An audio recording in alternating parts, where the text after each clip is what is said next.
ചാലക്കുടി മണ്ഡലം രൂപീകരിക്കുന്നതിന് മുമ്പ് ഒരു മുകുന്ദപുരം കോൺസ്റ്റിറ്റ്യുവൻസി ഉണ്ടായിരുന്നു, UDFന്റെ കോട്ട.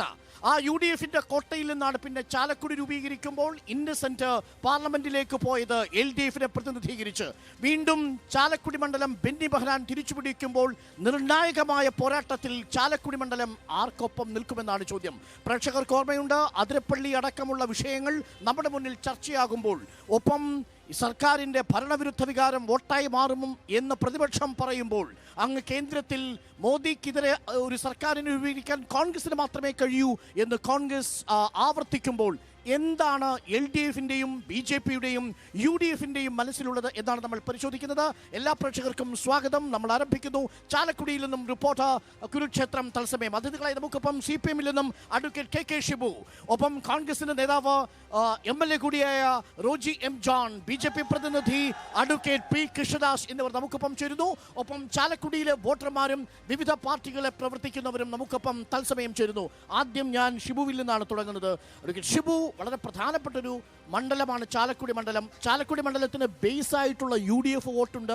ആ വോട്ട് ബെന്നി ബെഹനാൻ എന്ന ജനപ്രിയനായ നേതാവിനോടൊപ്പമാണ് കഴിഞ്ഞ തവണ നിലയുറപ്പിച്ചിരിക്കുന്നത്. ഇത്തവണ നിങ്ങൾ നിർത്തിയിരിക്കുന്നത് രവീന്ദ്രനാഥ് മാഷിനെയാണ്.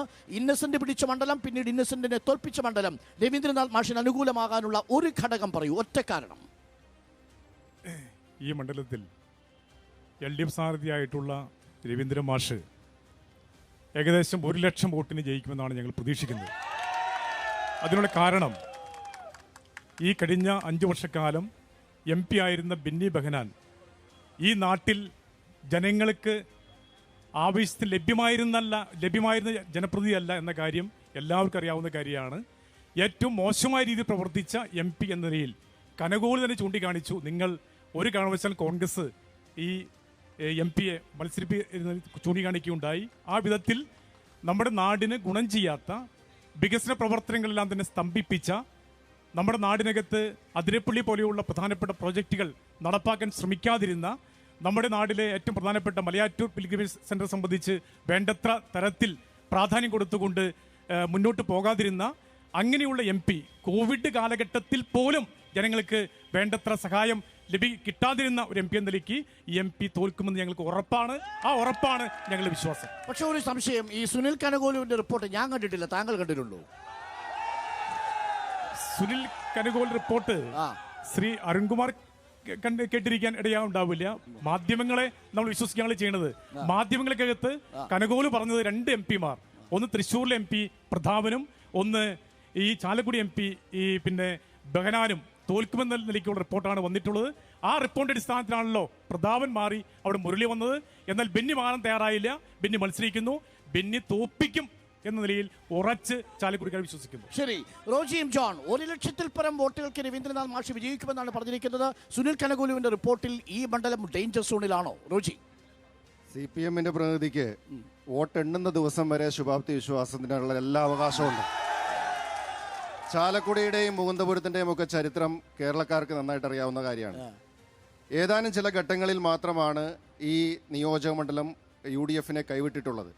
അത് ഏറ്റവും ഒടുവിൽ കൈവിട്ടു പോയത് 2014 ശ്രീ ഇന്നസെന്റ്, സിനിമാ താരം കൂടിയായിട്ടുള്ള ശ്രീ ഇന്നസെന്റ് ഇവിടെ നിന്ന് 13,000 വോട്ടുകൾക്ക് വിജയിച്ച ഒരു തെരഞ്ഞെടുപ്പാണ്. ഇവിടെ CPM-ന്റെ പ്രതിനിധി ഇവിടെ സൂചിപ്പിച്ചത് ശ്രീ ബെന്നി ബെഹനാൻ MP-യെ കാണാൻ കിട്ടിയില്ല എന്നാണ് പറഞ്ഞത്. ഇന്നസെന്റ് MP-നെയാണോ കാണാൻ കിട്ടാതിരുന്നത്, അതോ ബെന്നി ബെഹനാൻ MP-നെയാണോ ഈ നിയോജകമണ്ഡലത്തിൽ കാണാൻ കിട്ടാതിരുന്നത് എന്നുള്ളത് ചാലക്കുടിക്കാർക്ക് നന്നായിട്ട് അറിയാം. ഇന്നസെന്റ് MP-യെ ഞങ്ങൾക്ക് കണ്ടിട്ടില്ല എന്ന് ഞങ്ങൾ ആരും പറയുന്നില്ല. കാരണം TV-യിൽ ഞങ്ങളെല്ലാവരും നിരന്തരമായിട്ട് അദ്ദേഹത്തെ കാണാറുണ്ടായിരുന്നു. പക്ഷേ ശ്രീ ബെന്നി ബെഹനാൻ കഴിഞ്ഞ 5 വർഷക്കാലം ചാലക്കുടി നിയോജക മണ്ഡലത്തിൽ അങ്ങോളം ഇങ്ങോളം എന്തിനും മറുപടി പറയാൻ സഹോദര, അങ്ങോളം ഇങ്ങോളം ഈ നിയോജക മണ്ഡലത്തിന്റെ ഓരോ കാര്യങ്ങളിലും സജീവമായി ഇടപെട്ടുകൊണ്ട് ജനങ്ങൾക്കൊപ്പം നിന്നിട്ടുള്ള ഒരു ജനപ്രതിനിധിയാണ്. ഇനി ഒരു കണക്കും കൂടി പറയാം. മുൻ MP ആയിരുന്ന ശ്രീ ഇന്നസെന്റ് അദ്ദേഹത്തിന്റെ MP ഫണ്ടിൽ നിന്നും ചെലവഴിക്കാതിരുന്ന 2.8 കോടി രൂപ ഉൾപ്പെടെ ശ്രീ ബെന്നി ബെഹനാൻ MP ആയി വന്നതിന് ശേഷമാണ് അത് വിനിയോഗിച്ചുകൊണ്ട് ഇവിടെ വികസന പ്രവർത്തനങ്ങളുമായിട്ട് മുന്നോട്ട് പോയിട്ടുള്ളത്. ഞാൻ അദ്ദേഹത്തിന്റെ നേതൃത്വത്തിൽ ഈ നിയോജകമണ്ഡലത്തിൽ കഴിഞ്ഞ 5 വർഷക്കാലങ്ങളിൽ നടത്തിയിട്ടുള്ള വികസന പ്രവർത്തനങ്ങൾ വേണമെങ്കിൽ എണ്ണി പറയാം.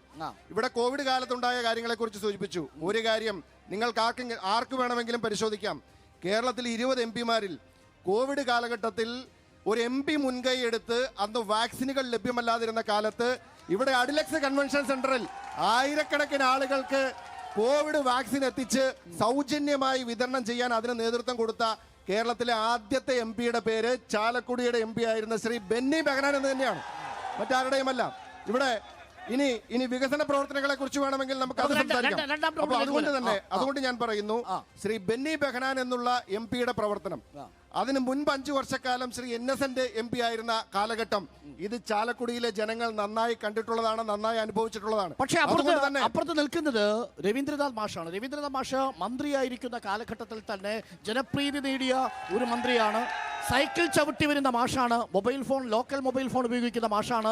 ലാളിത്യം മുഖമുദ്രയാക്കിയിരിക്കുന്ന മാഷാണ് എന്നൊക്കെയാണ് പ്രചരണം. രവീന്ദ്രൻ മാഷ് അദ്ദേഹം സൈക്കിൾ ചവിട്ടി ഡൽഹിക്ക് പോകുന്ന എനിക്കറിയില്ല. അദ്ദേഹം ഏത് മൊബൈൽ ഫോൺ ഉപയോഗിക്കും, അതൊക്കെ അദ്ദേഹത്തിന്റെ ഇഷ്ടം. ഞാനൊക്കെ വിശ്വസിക്കുന്ന ഇന്നത്തെ കാലഘട്ടത്തിൽ ആധുനിക സംവിധാനങ്ങളൊക്കെ നമുക്ക് ലഭ്യമായപ്പോൾ, സാങ്കേതിക വിദ്യയൊക്കെ വളർന്നപ്പോൾ അത് ഉപയോഗപ്പെടുത്തിക്കൊണ്ട് എങ്ങനെ നാടിന് വേണ്ടി പ്രവർത്തിക്കാൻ ശ്രമിക്കാമെന്നാണ് ഞങ്ങളൊക്കെ വിചാരിക്കുന്നത്. പക്ഷെ അദ്ദേഹം ഏത് മൊബൈൽ ഫോൺ ഉപയോഗിക്കുന്നു, അദ്ദേഹം സൈക്കിളിൽ പോകുന്നോ സ്കൂട്ടറിൽ പോകുന്നോ ഒക്കെയുള്ള അദ്ദേഹത്തിന്റെ വ്യക്തിപരമായിട്ടുള്ള കാര്യം. ഞാൻ അതിലേക്കൊന്നും ഞാൻ കടക്കാൻ ആഗ്രഹിക്കുന്നില്ല. അദ്ദേഹം ഈ ചാലക്കുടി നിയോജക മണ്ഡലവുമായി ബന്ധപ്പെട്ടുകൊണ്ട് പ്രവർത്തിച്ചിട്ടുള്ള ഒരാളാണ് എന്ന് ഞാൻ വിശ്വസിക്കുന്നില്ല. കാരണം അദ്ദേഹം തൃശ്ശൂർ പാർലമെന്റിന്റെ ഭാഗമായി തൃശ്ശൂർ ജില്ലയിൽ പുതുക്കാട് നിയോജക മണ്ഡലത്തിൽ, അതായത് ഈ ചാലക്കുടി ലോക്സഭാ മണ്ഡലത്തിന്റെ ഭാഗമല്ലാത്ത പുതുക്കാട് നിയോജക മണ്ഡലത്തിലൊക്കെ പ്രവർത്തിച്ചിരുന്ന ആളാണ്. ഞാൻ അദ്ദേഹത്തെ കുറിച്ച് മറ്റു ആക്ഷേപങ്ങളിലേക്കൊന്നും ഞാൻ കിടക്കുന്നില്ല. അതുകൊണ്ട് ഞാൻ പറഞ്ഞല്ലോ, ഞങ്ങളെ സംബന്ധിച്ച് 100% ഞങ്ങൾക്ക് ആത്മവിശ്വാസമുണ്ട്. ഇത് UDF-ന്റെ ഉരുക്ക് കോട്ടയാണ്. 1,32,000 വോട്ടുകൾക്കാണ് ശ്രീ ബെന്നി ബെഹനാൻ കഴിഞ്ഞ തെരഞ്ഞെടുപ്പിൽ വിജയിച്ചത്. ഈ തെരഞ്ഞെടുപ്പിൽ നരേന്ദ്രമോദി സർക്കാരിന്റെയും പിണറായി വിജയൻ സർക്കാരിന്റെയും കൂടെ പ്രവർത്തനങ്ങൾ വിലയിരുത്തുന്ന ചാലക്കുടിയിലെ ജനങ്ങൾ കഴിഞ്ഞ തവണത്തേക്കാൾ വലിയ ഭൂരിപക്ഷത്തിൽ ശ്രീ ബെന്നി ബെഹനാനെ വിജയിപ്പിക്കുമെന്ന് കൃഷ്ണദാസ് നോക്കൂ, അതുക്കും മേലെയായിരിക്കും വിജയമെന്ന് ബെന്നി ബെഹനാന്റെ പാർട്ടി ഉറപ്പിക്കുമ്പോൾ, മറുഭാഗത്ത് ശക്തനായ സ്ഥാനാർത്ഥിയെ കളത്തിലിറക്കിക്കൊണ്ട് LDF പ്രചരണത്തിന് മൂർച്ച കൂട്ടുമ്പോൾ BJP-യുടെ തന്ത്രം എന്താണ്? ചാലക്കുടിയിലെ വോട്ടർമാർ എന്തിനാണ് BJP-ക്ക് അല്ലെങ്കിൽ BDJS-ന് വോട്ട് ചെയ്യേണ്ടത്? ഈ 2 MP-മാരും UDF-ന്റെയും LDF-ന്റെയും കഴിഞ്ഞ കാലഘട്ടങ്ങളിൽ പാർലമെന്റിൽ പോയിട്ട് ഈ കൂടി നിൽക്കുന്ന ആളുകളടക്കം പാർലമെന്റിൽ എപ്പോഴെങ്കിലും അവർ എണീറ്റ് നിന്ന് സംസാരിക്കുന്നത് കണ്ടിട്ടുണ്ടോ? എനിക്കറിയില്ല. അവരെപ്പോഴെങ്കിലും സംസാരിച്ചതായി നമ്മളാരും പാർലമെന്റിൽ കണ്ടിട്ടില്ല. പാർലമെന്റ് രേഖകളിൽ കണ്ടിട്ടില്ല. പാർലമെന്റ് രേഖകളിൽ അവരുണ്ടോ, അങ്ങനെ ഉണ്ടോ എന്നുള്ളത് അവരാ TA മേടിക്കുമ്പോൾ ഉണ്ടാകും. അതിനപ്പുറത്തൊക്കെ നമ്മളാരും കണ്ടിട്ടില്ല. പിന്നെ പ്രളയ കാലഘട്ടത്തിൽ ഫണ്ട് കൊണ്ടുവന്നതുമായി ബന്ധപ്പെട്ടുകൊണ്ട് ഈ ബെന്നി ബെഹനാൻ MP-യെ നിങ്ങൾ പുറത്താക്കിയത് മിണ്ടാതിരുന്നതിനാണോ? ബെന്നി ബെഹനാൻ എന്തിനാ പുറത്തുപോയെന്ന് അദ്ദേഹത്തിന് അറിയാലോ. അതാ ചോദിച്ചേ. മിണ്ടാതിരുന്ന MP-യെ നിങ്ങൾ എത്ര പുറത്താക്കിയത്? അല്ല, അത് ഇപ്പുറത്ത് കാണുന്ന ആരവം കൊണ്ടാണ് അവിടെ നിന്ന് പുറത്തുപോയത്. പാർലമെന്റിനകത്ത് എന്തുകൊണ്ടാണ് പുറത്തുപോയെന്ന് അറിയാത്തവരല്ലോ. പാർലമെന്റിനകത്ത് ഉണ്ടായിട്ടുള്ള ബഹളത്തിന്റെ അടിസ്ഥാനത്തിലാണ് പുറത്തുപോയത്. അത് സ്പീക്കർ പുറത്താക്കിയതാ. ഇത് തന്നെയായിരുന്നു അവിടെ എടുത്ത നടപടി. ആ നടപടി എടുക്കുമ്പോൾ പുറത്തു പോകും. സ്വാഭാവികമാണ്. പാർലമെന്റിനകത്ത് മാന്യമായി പെരുമാറുന്നതിന് പകരം പാർലമെന്റിന്റെ വെല്ലിലിറങ്ങി ബഹളം ഉണ്ടാക്കിയാൽ ആരാണെങ്കിലും പുറത്തു പോകും. സ്പീക്കർ നടപടി എടുക്കും. അതിനപ്പുറത്തേക്ക് ഒന്നും സംഭവിച്ചിട്ടില്ല.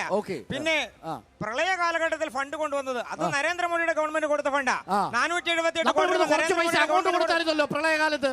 പ്രളയകാലത്ത് നമ്മളെ രക്ഷിച്ചതിന് കുറച്ച് പൈസ അങ്ങോട്ട് കൊടുത്തായിരുന്നു. 10 ലക്ഷം രൂപ ഹെലികോപ്റ്ററിന് മേടിച്ചത്. 1 കോടി രൂപ 1 കോടി രൂപ പാർക്ക് ചെയ്തിട്ടിരിക്കുക. 1 കോടി രൂപ റെന്റ് കൊടുക്കുന്ന ഹെലികോപ്റ്ററോടെ പാർക്ക് ചെയ്തിട്ടിരിക്കുക. അത് ഇതുമായി ബന്ധപ്പെട്ടുകൊണ്ടല്ല അരുൺ, ഇതിന് യാതൊരു ബന്ധവുമില്ല. പാർലമെന്റിനകത്ത് ഈ പാർലമെന്റ് മണ്ഡലത്തിന്റെ വികസനത്തിന് വേണ്ടി ഏതെങ്കിലും ഒരു ഫണ്ട് കൊണ്ടുവരാൻ, അതുമായി ബന്ധപ്പെട്ടുകൊണ്ട് ഒരു നടപടി കൊണ്ടുവരാൻ, ഒരു വികസന പദ്ധതി അവതരിപ്പിച്ച് തിരിച്ചു കൊണ്ടുവരാൻ ഈ 2 വെല്ലുവിളിക്കുന്നു. ഈ ബെന്നി ബെഹനാൻ MP-ക്ക് ഒരു ഫ്ലാഗ്ഷിപ്പ് പ്രോജക്ട് ഈ ചാലക്കുടി മണ്ഡലത്തിൽ കാണിക്കാനുണ്ടോ എന്ന് വെല്ലുവിളിക്കുന്നു. ഒരു സംശയമില്ല. ഒരെണ്ണം പൂർത്തിയാക്കിയത് കാണിക്കട്ടെ. അതിനു മുൻപ് LDF-ന്റെ കാലഘട്ടത്തിൽ ഇന്നസെന്റിന് കാണിക്കാനുണ്ടെങ്കിൽ അതും കാണിക്കട്ടെ. 2 കാണിക്കട്ടെ. ഏതെങ്കിലും ഒരു പദ്ധതി വെല്ലുവിളി. ഇവിടെ BJP-യുടെ അംഗം പറഞ്ഞത് ശ്രീ ബെന്നി ബെഹനാൻ പാർലമെന്റിൽ സംസാരിച്ചോ ഇല്ലയോ എന്നുള്ളതാണ്. 85% ഹാജരുള്ള 345 ചോദ്യങ്ങൾ പാർലമെന്റിൽ ഉന്നയിച്ച് 69 സംവാദങ്ങളിൽ പങ്കെടുത്തുകൊണ്ട് 3 സ്വകാര്യ ബില്ലുകൾ ഉൾപ്പെടെ അവതരിപ്പിച്ച് ദേശീയ ശരാശരിയേക്കാൾ അംഗങ്ങളുടെ ദേശീയ ശരാശരിയുടെ മുകളിൽ നിൽക്കുന്ന ഒരു MP ആണ് ശ്രീ ബെന്നി ബെഹനാൻ. ഇനി അപ്പം ഇനി അദ്ദേഹം സംസാരിച്ചോ ഇല്ലോ എന്നുള്ള അക്കാര്യത്തിൽ അദ്ദേഹം കാണാത്ത ഞങ്ങളുടെ കുഴപ്പമില്ല. പിന്നെ ഈ രണ്ടാമത്തെ കാര്യം അദ്ദേഹം പറഞ്ഞത് ചാലക്കുടി പാർലമെന്റ് മണ്ഡലത്തിൽ ഒരു വികസനവും നടത്തിയിട്ടില്ല എന്നാണ് അദ്ദേഹം പറഞ്ഞത്. ആരുടെ ഗവൺമെന്റാ? അദ്ദേഹത്തിന്റെ പ്രധാനമന്ത്രിയുടെ BJPയുടെ ഗവൺമെന്റ് ഇരിക്കുന്നപ്പോ പറയുകയാണ് ചാലക്കുടി പാർലമെന്റിലേക്ക് BJP ഒന്നും തന്നില്ല എന്നാണ് അദ്ദേഹം തന്നെ പറയുന്നത്. താങ്കള് അതായത് BJPയുടെ ഗവൺമെന്റ് ചാലക്കുടിക്ക് ഒന്നും കൊടുത്തിട്ടില്ല എന്നാണ് അദ്ദേഹം തന്നെ പറയുന്നത്. ഇനി അദ്ദേഹം ചാലക്കുടിയിലേക്ക് ഈ സർക്കാർ ഒന്നും കൊടുത്തിട്ടില്ല എന്നൊരു കുറ്റസമ്മതമാണോ കൃഷ്ണപ്രസാദ്? അത് അങ്കമാലി റെയിൽവേ സ്റ്റേഷനും ആലുവ റെയിൽവേ സ്റ്റേഷനും ചാലക്കുടി റെയിൽവേ സ്റ്റേഷനും നോക്കിയാൽ മതിയല്ലോ. ആലുവ റെയിൽവേ സ്റ്റേഷൻ ഇപ്പോഴും 1980 സിനിമയിലെ റെയിൽവേ സ്റ്റേഷൻ അല്ലേ സാർ? അങ്കമാലി റെയിൽവേ സ്റ്റേഷന്റെ വികസന പദ്ധതികളുടെ ഉദ്ഘാടനത്തിന് പോയ ആളാണ് ബഹുമാനപ്പെട്ട MLA. ആണോ? അല്ലേ? അദ്ദേഹം പറയട്ടെ, ആണോ ഇല്ലയോ? അപ്പൊ ഒന്നും കിട്ടിയില്ല എന്നുള്ള അദ്ദേഹം തന്നെ ഇപ്പൊ തിരിച്ചാണ്. ചാലക്കുടിക്ക് വികസന പ്രവർത്തനം നടന്നു എന്നുള്ള കാര്യം ഇപ്പൊ അദ്ദേഹം സമ്മതിക്കുന്നുണ്ട്. അതുകൊണ്ട് മോദി സർക്കാരില്ലാതെ ഇന്ത്യക്ക് വേറൊരു സർക്കാരില്ലല്ലോ. ആ സർക്കാരിൽ നല്ല ഈ എപ്പിക്ക് കൊണ്ടുവരാൻ പറ്റൂ. റെയിൽവേ വികസനത്തിന്റെ ഭാഗമായി കൊടുത്ത പദ്ധതിയാ. ശരി, ഞാൻ പറയാം റോജി ഒരു നിമിഷം. ഞാൻ ഈ റൗണ്ടിൽ ഒരു ലാസ്റ്റ് ക്വസ്റ്റ്യൻ കൂടെ ചോദിച്ചിട്ട് വരാം. നോക്കൂ, ഈ ചാലക്കുടി മണ്ഡലത്തിൽ പ്രായമുള്ള കുറെ മനുഷ്യരുണ്ട്. അവർക്ക് കഴിഞ്ഞ 7 മാസമായിട്ട് മരുന്ന് വാങ്ങാൻ പൈസയില്ല, പെൻഷൻ കിട്ടുന്നില്ല. അവർക്ക് സപ്ലൈകോയിൽ പെൻഷൻ കിട്ടാത്തതുകൊണ്ട് സപ്ലൈകോ പോയി കുറഞ്ഞ വിലയ്ക്ക് സാധനം വാങ്ങാമെന്ന് വെച്ചാൽ അതും കിട്ടുന്നില്ല. വോട്ട് ചെയ്യാൻ പോകുന്ന സമയത്ത് പട്ടിണിയോടുകൂടി വോട്ട് ചെയ്യാൻ പോകുന്ന വോട്ടർമാർ ആർക്ക് കുത്തുമെന്നാണ് നിങ്ങൾ കരുതുന്നത് ബാബു? ഇവിടെ വളരെ പ്രധാനപ്പെട്ട കാര്യം, നമ്മുടെ സംസ്ഥാനം ഭരിക്കുന്ന ഇടതുപക്ഷ ഗവൺമെന്റാണ്. ആ ഇടതുപക്ഷ ഗവൺമെന്റിനെ എങ്ങനെയെങ്കിലും അട്ടിമറിക്കണമെന്ന ചിന്തയോടുകൂടി ആ ഇടതുപക്ഷ ഗവൺമെന്റ് കൊടുക്കേണ്ടുന്ന കേന്ദ്ര നികുതിയുടെ വിഹിതം കേന്ദ്ര സർക്കാർ വെട്ടിക്കുറയ്ക്കുന്നു. അതോടൊപ്പം വായ്പ എടുക്കാനുള്ള അവകാശം, ധനകാര്യ കമ്മീഷൻ കൊടുത്ത അവകാശം അത് നിഷേധിക്കുന്നു, അത് പകുതിയാക്കുന്നു, ഗ്രാന്റുകൾ വെട്ടിക്കുറയ്ക്കുന്നു. അങ്ങനെ 58,600 കോടി റുപ്യ ഈ കേരളത്തിന് കിട്ടാനുള്ള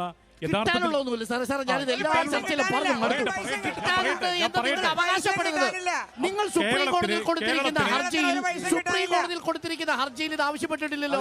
സുപ്രീം കോടതിയിൽ കൊടുത്തിരിക്കുന്ന ഹർജിയിൽ ആവശ്യപ്പെട്ടിരിക്കുന്നത് 19,000 കോടി രൂപ കൂടെ വായ്പ എടുക്കാൻ അനുവദിക്കണമെന്ന്. അത്രേ ഉള്ളൂ.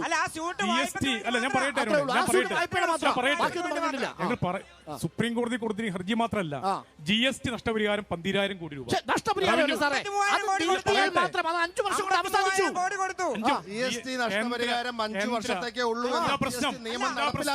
കേരളത്തിന്റെ താല്പര്യങ്ങൾക്ക് വേണ്ടി, ഈ കേരളത്തിന്റെ ജനങ്ങളുടെ ക്ഷേമത്തിന് വേണ്ടി ഒന്നിച്ചു നിൽക്കേണ്ട ഇവിടെയുള്ള കോൺഗ്രസ് അടക്കം BJP ഒപ്പം നിന്ന് ഈ നാട് തകർക്കാൻ ശ്രമിച്ചുകൊണ്ടിരിക്കുകയാണ്. അതാണ് യഥാർത്ഥ പ്രശ്നം. ഈ വിഷയത്തിനകത്ത് ഇവിടെ ഈ സംസ്ഥാനത്ത് 62 ലക്ഷം ആളുകൾക്ക് പെൻഷൻ കൊടുക്കുന്ന ഗവൺമെന്റാണ് ഇടതുപക്ഷ ഗവൺമെന്റ്. ആ ഗവൺമെന്റ് 1,600 രൂപ വെച്ച് പെൻഷൻ കൊടുക്കാൻ വേണ്ടി ശ്രമിക്കുമ്പോൾ ആ ഗവൺമെന്റ് പെൻഷൻ കൊടുക്കാൻ പാടില്ല എന്ന ചിന്തയോടുകൂടി ശത്രുതാപരമായി BJP ഗവൺമെന്റ് പ്രവർത്തിച്ചുകൊണ്ടിരിക്കുകയാണ്. സംസ്ഥാനം ഈ പെൻഷൻ കൊടുക്കുന്നത് കേന്ദ്ര ഫണ്ട് ഉപയോഗിച്ചിട്ടല്ലോ, നാമമാത്രമായ വിഹിതമാണല്ലോ കേന്ദ്രത്തിന്റേതായിട്ടുള്ളത്. 300 രൂപ അല്ലെങ്കിൽ 250 രൂപ 300 രൂപയാണ് പരമാവധി കൊടുക്കുക കേന്ദ്രത്തിന്റെ ഫണ്ട്. നിങ്ങൾ 1,600 കൊടുക്കുന്നു. അപ്പോൾ കേന്ദ്രത്തിന്റെ ഫണ്ട് ഉപയോഗിച്ചല്ല നിങ്ങൾ പെൻഷൻ കൊടുക്കുന്നതെങ്കിൽ കേന്ദ്രം തന്നില്ല എന്ന് പറഞ്ഞാൽ എന്ത് കാര്യം? കേന്ദ്രത്തിന്റെ വാർദ്ധക്യകാല പെൻഷനും ഈ ഭിന്നശേഷിക്കാരുടെ പെൻഷനുമാണ് 200, 300 വെച്ച് തരുന്നത്. ബാക്കി പെൻഷൻ കൊടുക്കുന്നത് ഗവൺമെന്റ് ആണ്. ഗവൺമെന്റ് പെൻഷൻ കൊടുക്കുമ്പോ നമ്മുടെ രാജ്യത്ത് ഒരു ഫെഡറൽ സംവിധാനമാണല്ലോ അരുണെ ഉള്ളത്. ഈ ഫെഡറൽ സംവിധാനത്തിനകത്ത് കേന്ദ്ര സംസ്ഥാന ബന്ധങ്ങൾക്കകത്ത് ധനകാര്യ ബന്ധങ്ങളുണ്ട്. ആ ധനകാര്യ ബന്ധങ്ങൾ പ്രകാരം നമ്മുടെ റവന്യൂ വരുമാനത്തിന്റെ നിശ്ചിത വിഹിതം കേന്ദ്രം നൽകാൻ ബാധ്യസ്ഥമാണ്. അത് നൽകുന്നില്ലെന്നാണ് ഞങ്ങൾ പറഞ്ഞുകൊണ്ടിരിക്കുന്നത്. ഗുളിക കിട്ടാതെ മെഡിക്കൽ സ്റ്റോറിൽ പോയിട്ട് കേന്ദ്രവും ഫിസ്ക്കൽ ഫെഡറലിസവും ആണെന്നൊക്കെ പറഞ്ഞ വല്ല നടക്കുമോ? അതുകൊണ്ടല്ലോ കേന്ദ്രം കൊടുക്കാതിരിക്കുന്ന സാഹചര്യം നിലവിലുണ്ട്. CPM-ന്റെ പ്രതിനിധി പറഞ്ഞു ഇവിടെ ഒന്നിച്ച് നിൽക്കേണ്ട ആളുകളാണെന്ന്. ശരിക്കും നിങ്ങൾ ഒന്നിച്ച് തന്നെയല്ലേ നിൽക്കുന്നത്? നിങ്ങൾ ഇവിടെ 2 ടീമായിട്ട് നിന്ന് മത്സരിച്ച് ഈ ജനങ്ങളെ വിഡ്ഢികളാക്കിക്കൊണ്ട് നിങ്ങൾ ആരെ പറ്റിക്കാൻ വേണ്ടിയാണ് ചെയ്യുന്നത്? അവിടെ പോയിട്ട് നിങ്ങൾ ഒരുമിച്ച് കൈ വെക്കണു. നിങ്ങൾക്ക് ഒറ്റ സ്ഥാനാർത്ഥി നിർത്തിയാൽ പോലെ ഇവിടെ ഈ ചാലക്കുടി പാർലമെന്റ് മണ്ഡലത്തിൽ നിങ്ങൾക്ക് ഒറ്റ സ്ഥാനാർത്ഥി നിർത്തേണ്ട ആവശ്യമുള്ളൂ. ഇവിടെ ഈ ജനങ്ങളെ പറ്റിക്കാൻ വേണ്ടി നിങ്ങൾ ഇവിടെ നിന്നിട്ട് ഈ നാടകം കളിക്കുന്നു, അതല്ലേ? മറ്റൊരു കാര്യം ഇവിടെ പറഞ്ഞു, കഴിഞ്ഞ തവണ ഇന്നസെന്റ് ജയിച്ചു, ബെന്നി ബെഹനാൻ ജയിച്ചു എന്ന് പറഞ്ഞു.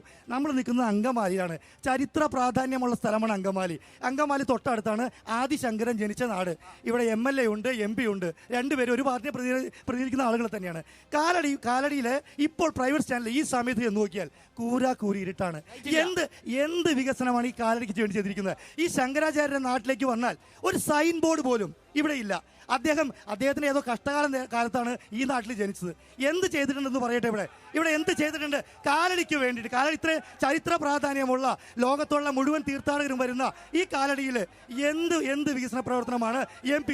പ്രസക്തമായ ചോദ്യം, അവസാന മറുപടി. ചോദിച്ചോളൂ, ആരോടാ ചോദ്യം? LDFന്റെ പ്രതിനിധിയായ ഷിബുവിനോടാണ് ചോദിക്കാനുള്ളത്. നേരത്തെ നമ്മൾ സാമൂഹ്യ ക്ഷേമ പെൻഷന്റെ കാര്യം ഡോക്ടർ അരുൺ പറഞ്ഞു. ഏതാണ്ട് ഒരു 300 രൂപയാണ് കേന്ദ്രത്തിൽ നിന്ന് ലഭിക്കുന്നുള്ളൂ. ബാക്കി വരുന്ന 1300 രൂപയില് അതിന്റെ പകുതി പൈസയെങ്കിലും കടം വെച്ചുകൊണ്ട് പകുതി പൈസയെങ്കിലും ഇന്ന് കേരളത്തിൽ ദുരിതം അനുഭവിക്കുന്ന മരുന്ന് മേടിക്കാനും ഹോസ്പിറ്റലിൽ പോകാനും ഒന്നും നിവൃത്തിയില്ലാത്തവർക്ക് കൊടുക്കാനായിട്ട് ഈ ഗവൺമെന്റ് കഴിഞ്ഞ 2013 ബജറ്റില് ഇന്ധന സെസ്സിലൂടെ പൈസ കളക്ട് ചെയ്തിട്ടുണ്ട്. എന്തുകൊണ്ട് ആ പൈസയെങ്കിലും ഈ ജനങ്ങൾക്ക് ആയിക്കോട്ടെ, മറ്റുള്ള സൊല്യൂഷൻ ഉണ്ടല്ലോ. ഈ കേന്ദ്രത്തിന്റെ ഇപ്പൊ അവര് പറയുന്നത് കേന്ദ്രത്തിൽ നിന്ന് ലഭിക്കുന്ന ഈ പൈസ കിട്ടാത്തതുകൊണ്ട് ഒഴിവാക്കി ബാക്കിയുള്ള പൈസ കൊടുക്കണം. അത് അവരാണ് കണ്ടുപിടിക്കണ്ടേ. കഴിയില്ലെങ്കിൽ അവർ ഇറങ്ങി പോകണം. ചോദിച്ചോളൂ. എനിക്ക് റോജിയോടാണ് ചോദിക്കാനുള്ളത്. ഈ ഇലക്ഷനിൽ എന്തിന്റെ പേരിലാണ് ജനങ്ങൾ നിങ്ങൾക്ക് വേണ്ടി വോട്ട് തരേണ്ടത്? കാരണം ഏകദേശം ഈ ഇത്രയും വർഷം കൊണ്ട് നിന്ന് കഴിഞ്ഞാൽ 400-ന് പുറത്ത് കോൺഗ്രസിന്റെ നേതാക്കന്മാരാണ് BJP-യിലേക്ക് പോയിരിക്കുന്നത്. നാളെ ഏതെങ്കിലും അവസ്ഥയിൽ ഒരു തൂക്ക് മന്ത്രിസഭയ്ക്കുള്ള സാധ്യത ഉണ്ടായി കഴിഞ്ഞു കഴിഞ്ഞാൽ BJP-ക്കാർ ചാക്കുമായിട്ട് ഇറങ്ങുന്ന സമയത്ത് മാക്രികളെ പോലെ എന്ന് പറഞ്ഞാൽ ആ ചാക്കിനകത്ത് നിങ്ങളുടെ സംസ്ഥാന പ്രസിഡന്റ് അടക്കം കയറി വീഴൂലെ? ഇനി ഏതെങ്കിലും വിധത്തിൽ ഇവിടുത്തെ ഏതെങ്കിലും ഒരു MLA-യോ ഏതെങ്കിലും ഒരു MP-യോ പോകുന്നതാണല്ലോ ഭയം. അല്ല, ഒരു സംശയം, ത്രിപുരയിലെ സംസ്ഥാനം മൊത്തം പോയി. ശരിയാണ്, സമ്മതിച്ചു. ത്രിപുര മുഴുവൻ പോയി, ബംഗാളും പോയി. സമ്മതിച്ചു, ത്രിപുര മുഴുവൻ പോയി, ബംഗാളും പോയി. പക്ഷെ എന്റെ ചോദ്യം ഇതാണ്, ഏതെങ്കിലും വിധത്തിൽ ഇവിടെ BJP-യുടെ വോട്ട് കൊണ്ട് തപ്പിത്തടഞ്ഞെങ്ങാനും ബെന്നി ബെഹനാൻ ജയിച്ചാൽ BJP-ക്ക് ഇവിടെ നിന്നൊരു MP-യെ കിട്ടുമോ? ചോദ്യം മറുപടിയിലേക്ക് വരാം. ഒരു 2 ചോദ്യങ്ങൾ കൂടി വളരെ പെട്ടെന്ന് പറഞ്ഞോ. അതായത് ഏറ്റവും കൂടുതൽ കേരളത്തിലെ ഏറ്റവും കൂടുതൽ ഫണ്ട് ചെലവാക്കിയ ഒരു MP-യാണ് ബെന്നി ബെഹനാൻ. 96% ഫണ്ട് ചെലവാക്കിയ വ്യക്തിയാണ് ബെന്നി ബെഹനാൻ. 96%. അതായത് കോവിഡ് കാലത്ത് കേന്ദ്രം MP-മാരെ ഫണ്ടെല്ലാം മരയിപ്പിച്ചപ്പോൾ ബാക്കി ഫണ്ട് കണ്ടെത്താൻ വിഷമിക്കുന്ന സമയത്ത് MP ബെന്നി ബെഹനാൻ MP ഈ ചാലക്കുടി ഈ അഡലക്സ് കൗട്ടിലുള്ള അവിടെ വാക്സിൻ ആദ്യമായി കൊടുത്ത ഒരു MP-യാണ് ബെന്നി ബെഹനാൻ MP. നമുക്ക് ഒരിക്കലും മറക്കാൻ സാധിക്കുകയില്ല.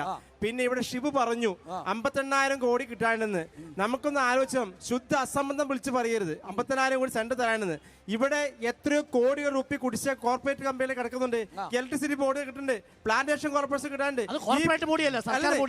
ഈ പൈസകൾ ഒന്നും കിട്ടാതെ അവരുമായി ഒരു അഡ്ജസ്റ്റ്മെന്റ് നടത്തി യഥാർത്ഥ കടം കുടിശ്ശിക പിടിച്ചെടുക്കാതെ കേന്ദ്രത്തെ കുറ്റം പറയുന്ന സമീപനമാണ്. നമുക്കറിയാം, മോഡി കഴിഞ്ഞ 2019 പറഞ്ഞിരുന്നു $5 ട്രില്യൺ 2020 അച്ചീവ് ചെയ്യുന്നു പറഞ്ഞു. $5 ട്രില്യൺ പോയിട്ട് $2.something ട്രില്യൺ മാത്രമേ ഇവിടെ അച്ചീവ് ചെയ്തുള്ളൂ. അമേരിക്കയിൽ 40 കോടി ജനങ്ങളുണ്ട്, അവിടെ 28 ട്രില്യൺ എത്തിയിട്ടുണ്ട്. ചൈനയില് ഏറ്റവും വലിയ ജനസംഖ്യയാണ്, രണ്ടാമത്തെ. പക്ഷെ ചൈനയിൽ 18 കോടി ട്രില്യൺ ഉണ്ട്.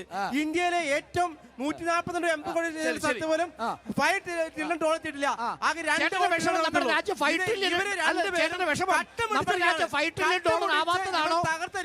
ഭക്ഷണത്തിന് പൈസ ഇല്ല, ഒന്നിനും പൈസ ഇല്ല. ഈ രാജ കൂട്ടിച്ചോറായിരുന്നു, സംസ്ഥാന കൂട്ടിച്ചോറായിരുന്നു. ശരി. ബഹുമാനപ്പെട്ട റോജി എം ജോൺ MLA-യോടാണ് രണ്ട് ചെറിയ ചോദ്യമാണ് ചോദിക്കാനുള്ളത്. ഒന്ന്, 2014 ലോക്സഭാ തെരഞ്ഞെടുപ്പിന്റെ വിധി എഴുതിയപ്പോൾ 44 സീറ്റിലാണ് കോൺഗ്രസ് വിജയിച്ചത്. 543 ആകെ 44 സീറ്റിലാണ് വിജയിച്ചത്. 2019 തെരഞ്ഞെടുപ്പിൽ വെറും 52 സീറ്റിലാണ് വിജയിച്ചത്. ഒരു കാലഘട്ടത്തിൽ 543 400-ലധികം സീറ്റുകൾ വിജയിച്ചിരുന്ന ഈ കോൺഗ്രസ് എന്തുകൊണ്ട് ഈ നിലയിൽ കൂപ്പുകുത്തിയെന്ന് നിങ്ങൾ ഇതുവരെയെങ്കിലും ചിന്തിച്ചിട്ടുണ്ടോ? അതിന് കാരണമുണ്ടോ? ഒന്നാമത്തെ ചോദ്യം. വളരെ ചെറിയൊരു ചോദ്യം. മറ്റൊന്ന്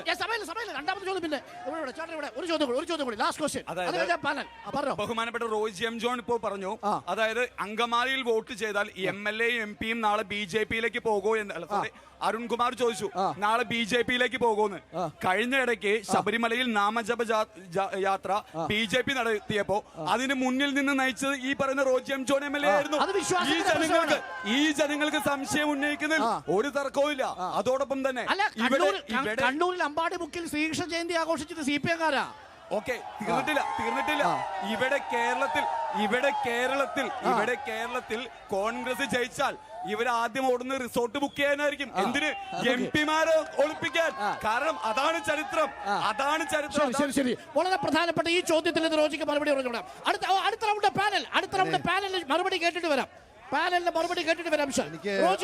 റോജി അരുൺ, ഞാൻ പറയാം. ഈ ചോദ്യത്തിൽ നിന്ന് തുടങ്ങാം.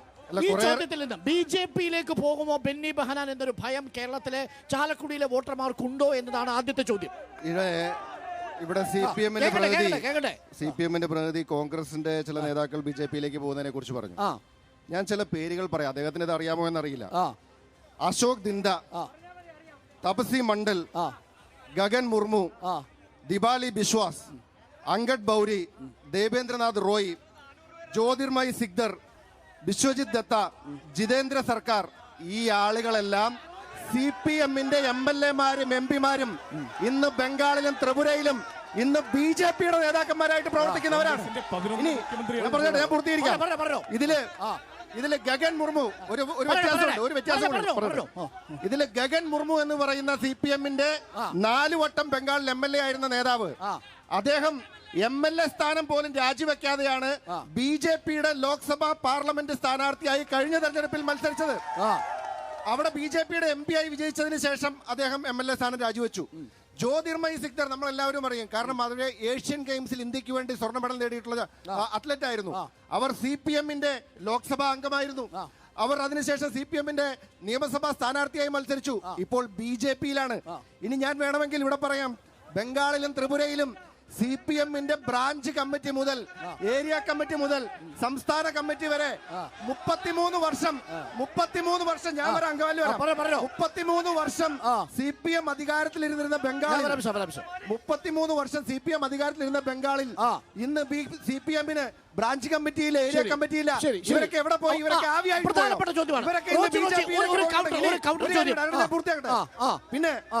പിന്നെ മഹാരാഷ്ട്രയിലെ മഹാരാഷ്ട്രയിൽ നിന്ന് CPM-ന്റെ ആരും പോയില്ല. കർണാടകയിൽ നിന്ന് CPM-ന്റെ ആരും പോയില്ല.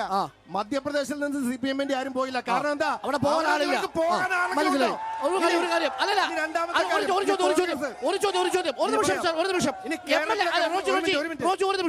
MLA-മാര് പോയ കഥ പറഞ്ഞു. പക്ഷേ കോൺഗ്രസിന്റെ 12 മുഖ്യമന്ത്രിമാരാണ് BJP ക്യാമ്പിൽ. 12 പേര് ബിജെപിയുടെ പണക്കൊഴുപ്പിന്റെ രാഷ്ട്രീയത്തിനെതിരായിട്ടുള്ള പോരാട്ടമാണ് ഞങ്ങൾ നടത്തിക്കൊണ്ടിരിക്കുന്നത്. BJP ഈ രാജ്യത്ത് അന്വേഷണ ഏജൻസികൾ, enforcement directorate, income tax, CBI മുതലായ ഏജൻസികളെ ഉപയോഗിച്ചുകൊണ്ട് പ്രതിപക്ഷ ശബ്ദങ്ങളെ ഇല്ലാതെയാക്കുവാനും അവരുടെ പണക്കൊഴുപ്പിന്റെ രാഷ്ട്രീയം ഉപയോഗിച്ചുകൊണ്ട് നേതാക്കന്മാരെ വിലയ്ക്ക് വാങ്ങുന്ന ഒരു രാഷ്ട്രീയത്തിനെതിരായിട്ടുള്ള പോരാട്ടമാണ് ഞങ്ങൾ നടത്തിക്കൊണ്ടിരിക്കുന്നത്. ഇനി അതുകൊണ്ട് ഇനി ഒരു കാര്യം കൂടി പറയാം, ഒറ്റ കാര്യം കൂടി പറയാം. പക്ഷെ കോൺഗ്രസിന് അഭിമാനത്തോടു കൂടി ഒരു കാര്യം പറയാൻ സാധിക്കും, നേതാക്കന്മാർ പലരും പാർട്ടി മാറിയിട്ടുണ്ടാവും. അത് ഇങ്ങോട്ടും വന്നിട്ടുണ്ട്, ഇവിടുന്ന് അങ്ങോട്ടും പോയിട്ടുണ്ട്. അതൊക്കെ സ്വാഭാവികമായിട്ട് ഇന്ത്യൻ രാഷ്ട്രീയത്തിൽ നടന്നിട്ടുണ്ട്. പക്ഷേ BJP-യുമായിട്ട് രാഷ്ട്രീയ സഖ്യം ഉണ്ടാക്കിയ പാർട്ടിയുടെ പേരാണ് കമ്മ്യൂണിസ്റ്റ് പാർട്ടി. കമ്മ്യൂണിസ്റ്റ് പാർട്ടി ഒരിക്കലും BJP-യുമായിട്ട് സഖ്യം ഉണ്ടാക്കിയിട്ടില്ല. റോജിക്ക് ഇങ്ങനെ പറയാൻ കുറച്ച് ഉളുപ്പെങ്കിലും ഇല്ലെന്നാണ് എനിക്ക് ചോദിക്കാനുള്ളത്. കർണാടക മുൻ മുഖ്യമന്ത്രി അസം കൃഷ്ണ, ഉത്തർപ്രദേശ് മുൻ മുഖ്യമന്ത്രി ജഗദാംബിക പാല്, ഉത്തരാഖണ്ഡ് മുൻ മുഖ്യമന്ത്രി വിജയ് ബഹുഗുണ, പഞ്ചാബ് മുൻ മുഖ്യമന്ത്രി അമരീന്ദർ സിംഗ്, ഒഡീഷ മുൻ മുഖ്യമന്ത്രി ഗിരിധർ ഗോമങ്, 3 UP-യുടെയും 1 ഉത്തരാഖണ്ഡിന്റെ മുഖ്യമന്ത്രിയായ ND തിവാരി, 12 മുൻ മുഖ്യമന്ത്രിമാർ കോൺഗ്രസ് വിട്ടുപോയി. പിന്നെ ഇവിടെ പ്രധാനപ്പെട്ട ഒരു ചോദ്യം, പതിറ്റാണ്ടുകൾ ഇന്ത്യ ഭരിച്ച പാർട്ടിയാണ് കോൺഗ്രസ്. ആ. ആ കോൺഗ്രസിന്റെ ഇപ്പോഴത്തെ അവസ്ഥ പരിശോധിച്ചാൽ പാർലമെന്റിൽ പ്രതിപക്ഷ നേതാവ് പോലും ആകുന്നതിന് വേണ്ടിയുള്ള എണ്ണം എംപിമാർ കിട്ടാത്ത പാർട്ടിയായി കോൺഗ്രസ് മാറിയില്ലേ? ഒരു സംശയം സ്വതന്ത്ര ഇന്ത്യയുടെ ആദ്യത്തെ പാർലമെന്റിലെ ആദ്യത്തെ പ്രതിപക്ഷ നേതാവിന്റെ പേരെന്തായിരുന്നു? AKG. ഇപ്പൊ എവിടെയാ പാർട്ടി? അല്ല, ഞങ്ങൾ പറയട്ടെ, ഞങ്ങൾ പറയുന്നു ഇവിടെ പ്രശ്നം ഞങ്ങൾ ചോദിക്കുന്നത് ശരി. ഇവിടെ പറഞ്ഞല്ലോ, ഇവിടെ സൂചിപ്പിച്ചല്ലോ, ഇവിടെ ചൂണ്ടിക്കാണിച്ച കാര്യം കോൺഗ്രസ് പതിറ്റാണ്ടുകൾ ഇന്ത്യ ഭരിച്ച കോൺഗ്രസ് തകർന്ന് തരിപ്പണമായി. ഇന്ന് കോൺഗ്രസ് ഈ കേരളത്തിന്റെ കോൺഗ്രസിന് ജീവൻ വെപ്പിച്ച കരുണാകരന്റെ മകൾ എവിടെ പോയി? ഇന്ന് കോൺഗ്രസിന്റെ ജീവൻ വെപ്പിച്ച എവിടെ പോയി? കോൺഗ്രസ് ആണ് ഇന്ന് റോജി പറഞ്ഞുകൊണ്ടിരിക്കുന്നത്. ഈ വിധത്തിൽ കോൺഗ്രസ് തകർന്ന് തരിപ്പണമായിരിക്കുന്നു. മാത്രമല്ല, ഇവിടെ ചോദിച്ച ചോദ്യം വളരെ പ്രസക്തമാണ്.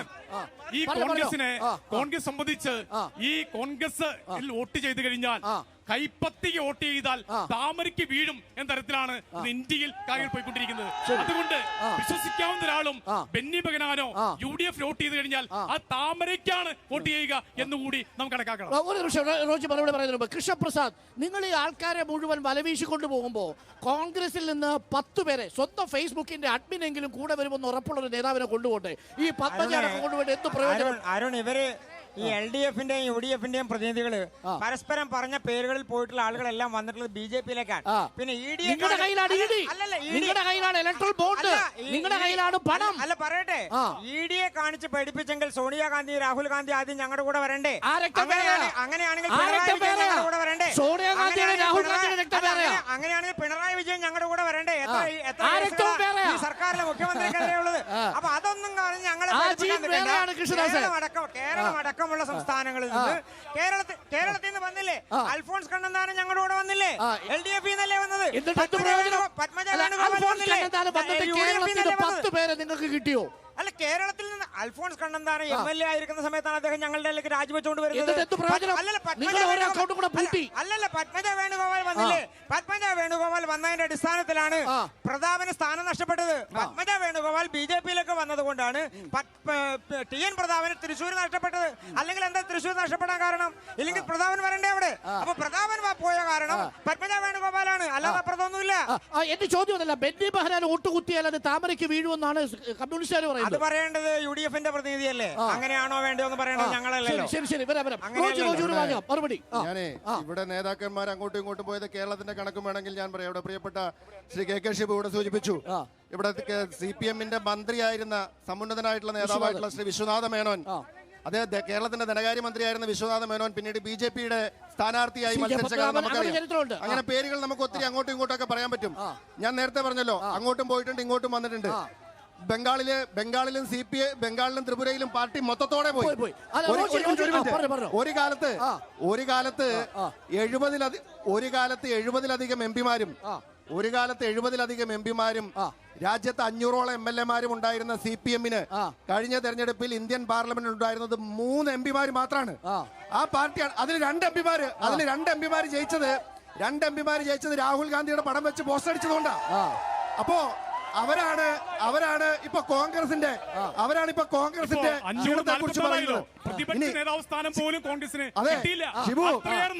തമിഴ്നാട്ടിലെ നിങ്ങളുടെ 2 സ്ഥാനാർത്ഥികള്, തമിഴ്നാട്ടിലെ നിങ്ങളുടെ 2 എംപിമാർ ജയിച്ചു വന്നത് രാഹുൽ ഗാന്ധിയുടെ പടം വെച്ച് പോസ്റ്റർ അടിച്ചതുകൊണ്ടാണ്. അതുകൊണ്ട് ഇനി ഒരു കാര്യം കൂടി പറയാം. ഇവിടെ രാഷ്ട്രീയ പാർട്ടികളെ കുറിച്ച് ഇനി വേറൊരു വ്യത്യാസം കൊണ്ടുണ്ട് ഈ തെരഞ്ഞെടുപ്പില്. ഇവിടെ BJP-യുടെ പ്രതിനിധികളൊക്കെ ഉണ്ടല്ലോ. ഇവിടെ രവീന്ദ്രൻ മാഷിന്റെ തെരഞ്ഞെടുപ്പ് കൺവെൻഷൻ ഉദ്ഘാടനം ചെയ്തത് ജനതാദളിന്റെ നേതാവായിട്ടുള്ള മുൻ മന്ത്രി മാത്യു ടി തോമസ് ആണ്. അദ്ദേഹത്തിന്റെ പാർട്ടി കർണാടകയിൽ BJP-യോടൊപ്പമാണ്. അപ്പോ ഈ പാർട്ടികൾ അങ്ങോട്ടും ഇങ്ങോട്ടും ഒക്കെ മത്സരിക്കുന്നത് ഇത് BJP-ക്കും ബാധകമാണ്, ഇത് CPM-നും ബാധകമാണ്. കർണാടകയില് BJP-യോടൊപ്പം മത്സരിക്കുന്ന നരേന്ദ്രമോദിക്ക് വേണ്ടി വോട്ട് ചോദിക്കുന്ന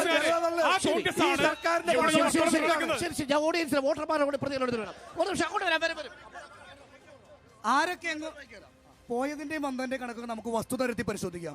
ഇന്നലെ ഐക്യരാഷ്ട്രസഭയുടെ ഒരു സ്റ്റേറ്റ്മെന്റ് വന്നിട്ടുണ്ട്.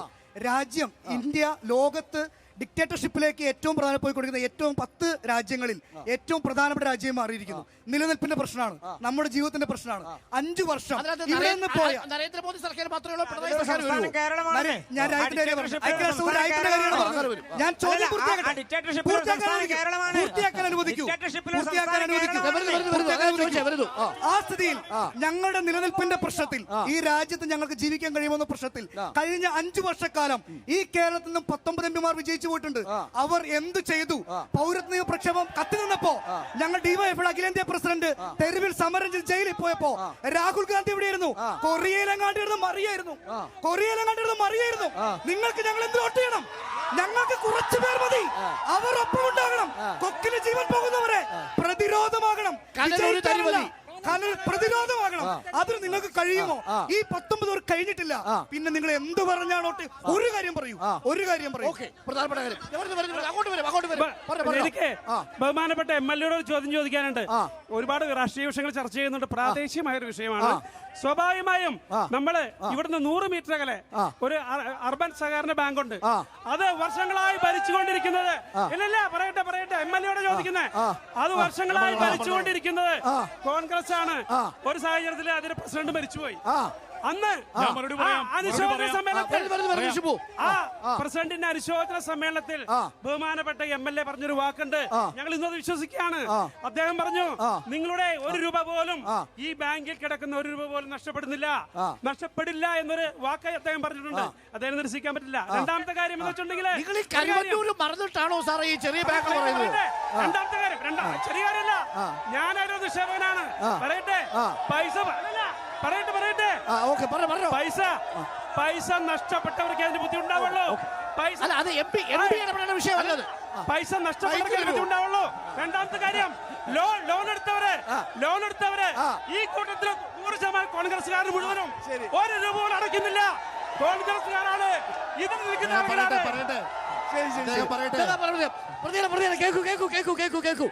കേക്കൂ. ചേട്ടാ ഇത് കളയരുത്. അത് അവിടെ ഇട്ടോ.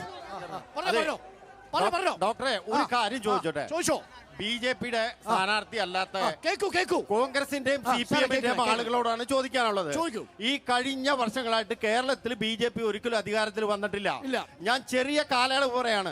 കഴിഞ്ഞ 20 വർഷത്തിന് ഉള്ളിൽ 10 പേർക്ക് ജോലി കൊടുക്കാൻ പറ്റുന്ന ഒരു സംരംഭം കേരളത്തിൽ തുടങ്ങിയിട്ടുണ്ടോ എന്ന് ഈ 2 പേരും പറയണം. ഒന്ന് പറയട്ടെ സാറേ, സ്റ്റാർട്ടപ്പ് ഒന്നാമതല്ലേ സാറേ? സ്റ്റാർട്ടപ്പ് ഒന്നാമതല്ലേ? അതെ, സ്റ്റാർട്ടപ്പ് ഒന്നാമതാണ്. അതൊരു കണക്ക് പറയണം. 2, ഈ കേരളത്തിലുള്ള നരേന്ദ്രമോദി കൊടുത്ത പറയട്ടെ ഇന്ത്യയിലുള്ള സംസ്ഥാനങ്ങളില് ഏറ്റവും കൂടുതൽ യുവാക്കള് കേരളം വിട്ട് ഇന്ത്യ മഹാരാജ്യം വിട്ട് വിദേശ രാജ്യങ്ങളിൽ പാത്രം കഴുകാനും ഹോട്ടലിന് പൊറോട്ട അടിക്കാൻ പോയത് കേരളത്തിൽ നിന്നാണ്. എന്ത് പറയാനുണ്ട് നിങ്ങൾക്ക് 2 കൂട്ടർക്കും കൂടിയിട്ട്? പറയൂ. അതെ, ഈ ഗുജറാത്തിൽ നിന്നും ബംഗാളിൽ നിന്നും ഒക്കെ കാനഡ പോകാത്ത എന്താ? അല്ല, കാനഡ പോകാത്തത് അവിടെ അവർക്ക് ജോലി ചെയ്യാനുള്ള അവസരം സാഹചര്യം അവിടെ നടത്തി കൊടുക്കുന്നു അവിടുത്തെ സർക്കാർ. നമ്മുടെ PSC അപ്പോയിന്റ്മെന്റ് കൂടുതലാണോ കുറവാണോ? ഇന്ത്യയിൽ ഏറ്റവും കൂടുതൽ ഇവരെ എന്തൊക്കെ പറഞ്ഞാലും സാറേ കേരളം ഏറ്റവും പുറകിലാണ്. എല്ലാ സാറ് അഡ്വഞ്ചർ ട്രാവലിംഗിന് പോയിട്ടുണ്ടോ? ഇല്ലെങ്കിൽ ഇത് കഴിയുമ്പോ ഈ KSRTC ബസ് സ്റ്റാൻഡിന്റെ ഉള്ളിൽ വണ്ടിയിലൊന്നും പോയി കഴിയുമ്പോ നിങ്ങൾക്കറിയാം ഇടതുപക്ഷവും വലതുപക്ഷവും അങ്കമാലിക്ക് ചെയ്തു കൊടുത്തിരിക്കുന്ന ഏറ്റവും വലിയ ഉപകാരം. താങ്കൾ ഇപ്പൊ പെരുമ്പാവൂർ പോണമെങ്കിൽ ഇപ്പൊ സമയം 7 മണി. ഇപ്പൊ പോയോളം ഇപ്പൊ താങ്കൾ പെരുമ്പാവൂർക്ക് പുറപ്പെട്ടാൽ 11 മണിക്ക് എത്തും. കാരണം എന്താ? ഈ 2 MP-മാരുടെ വികസന പ്രവർത്തനങ്ങളുടെ കാര്യമുണ്ട്. ഞാൻ രാഷ്ട്രീയക്കാരനല്ല. പ്ലീസ് ഒരു മിനിറ്റ്. ഞാൻ ഈ മണ്ഡലത്തിലെ വോട്ടറാണ്. രാഷ്ട്രീയമല്ലാത്തൊരു ചോദ്യമാണ്. പ്ലീസ് അല്ലല്ല പറഞ്ഞോ ചേട്ടാ, അങ്ങോട്ട് നോക്കട്ടെ. അതായത് ഈ 3 പേരുടെ ചോദ്യം, അതായത് പെരുമ്പാവൂർ ഉൾപ്പെട്ട ഈ ചാലക്കുടി മണ്ഡലത്തില് നിങ്ങളെ മെട്രോ ആലുവ വരെ വന്നു കഴിഞ്ഞു. നിങ്ങൾ 3 പേര് ശ്രദ്ധിക്കേണ്ട കാര്യം, രാഷ്ട്രീയ കക്ഷികളായിട്ട് പറയാം. പെരുമ്പാവൂരിലേക്കോ ഈ അങ്കമാലിയിലേക്കോ മെട്രോ നീട്ടാനായിട്ട് നിങ്ങളിലെ 3 സ്ഥാനാർത്ഥികളെ ആരെങ്കിലും ജയിപ്പിച്ചാൽ നിങ്ങൾ അതിന് ഉറപ്പ് നൽകുമോ ഈ അവസരത്തിൽ? 100% 100% വരും. 100%. ഓക്കെ ഓക്കെ ഒരു നിമിഷം. അതായത് കൊച്ചി മെട്രോ സുഹൃത്ത് ഏതൊന്ന് പറഞ്ഞോട്ടെ. അവസാനം പറയാം. ഇല്ലെങ്കിൽ തടഞ്ഞു. പറഞ്ഞു ചോദിച്ചോളൂ. എനിക്ക് ചോദിക്കാനുള്ള ഷിബുചേട്ടന്റെ അടുത്താണ്. ഷിബുചേട്ടാ. ഞാനൊരു യുവജന പാർട്ടിനെ പ്രതിനിധിച്ചുള്ള നേതാവാണ്. നിങ്ങളുടെ യുവജന പാർട്ടിയോട് എനിക്ക് ചോദിക്കാനുള്ള ചോദ്യം, അതായത് CPO റാങ്ക് ലിസ്റ്റ് വന്നിട്ട് ഇത്രയും നാളായിട്ട് എന്തുകൊണ്ടാണ് അതിന് നിയമനം കൊടുക്കാത്തത്? എന്റെ ഇന്ത്യ എന്റെ തൊഴിലെവിടെയെന്ന് ചോദിച്ചാ നിങ്ങളുടെ യുവജന പ്രസ്ഥാനം എന്തുകൊണ്ടാണ് അവിടെ സെക്രട്ടേറിയറ്റിന് മുന്നിൽ നടന്ന സമരത്തിലേക്ക് കടന്നു ചെല്ലാതിരുന്നത് എന്നാണ് ചോദ്യം. CPO rank ലിസ്റ്റിൽപ്പെട്ടവർ. 2 ചോദ്യങ്ങൾ കൂടി. ഓക്കെ, ഞാൻ പറയാം. ചേട്ടാ ചോദ്യം വെച്ചോ. ഒരു നിമിഷം ചേട്ടാ തരാം. ഒന്ന് മാറി നോക്കൊള്ളാം. പറഞ്ഞോ, ചോദിച്ചോ. എനിക്ക് ചോദിക്കാനുള്ളത് അങ്കമാലി MLA റോജി എം ജോണിനോടാണ്. ചോദിച്ചോ. നമ്മുടെ നക്ഷത്ര തടാകവുമായി ബന്ധപ്പെട്ടുകൊണ്ട് ഒരുപാട് അഴിമതി നടന്നല്ലോ, അതേക്കുറിച്ച്. അതോടൊപ്പം തന്നെ നമ്മുടെ ഈ അങ്കമാലി കാലടി റോഡുമായി ബന്ധപ്പെട്ടുകൊണ്ട് അതിന്റെ ഫണ്ട് എങ്ങനെ എവിടെന്നാണ് കിട്ടിയത് എന്നുള്ള ചോദ്യങ്ങളാണ്. ശരി.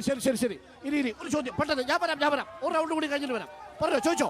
ഒരൊറ്റ കാര്യമാണ് ചോദിക്കാനുള്ളത്. ബഹുമാനപ്പെട്ട MP ഇവിടെ നിന്ന് ജയിച്ചു പോയി ബെന്നി ബെഹനാൻ.